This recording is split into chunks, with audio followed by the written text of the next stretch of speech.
Have you ever heard of a princess whose luck could make flowers bloom brighter and birds sing sweeter melodies? Yes, such a princess did exist, and her name was Lila.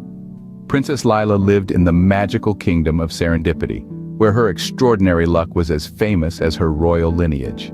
Now, Princess Lila wasn't just lucky, she was also kind and humble.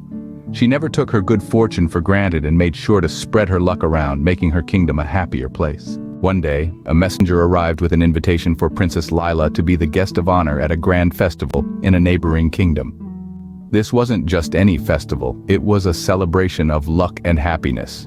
And who better to represent luck than our lucky Princess Lila? So, Princess Lila, accompanied by her loyal companion, a talking rabbit named Clover, set off on a journey to the neighboring kingdom. As they traveled, Lila spread her luck with everyone she met, and in return, she received smiles and joy.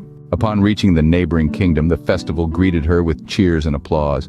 The day was full of laughter, games, and colorful decorations. A grand lottery took place, and Princess Lila, as the guest of honor, drew the winning tickets.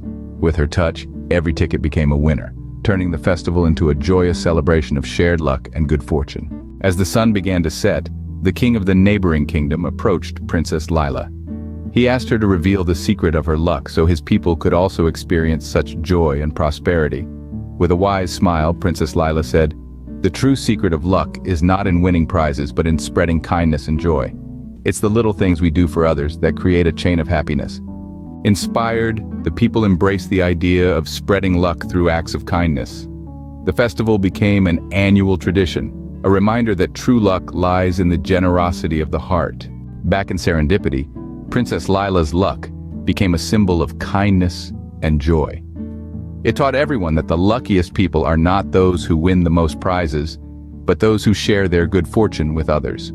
So remember, the next time you feel lucky, think of Princess Lila and share a bit of your luck with someone else.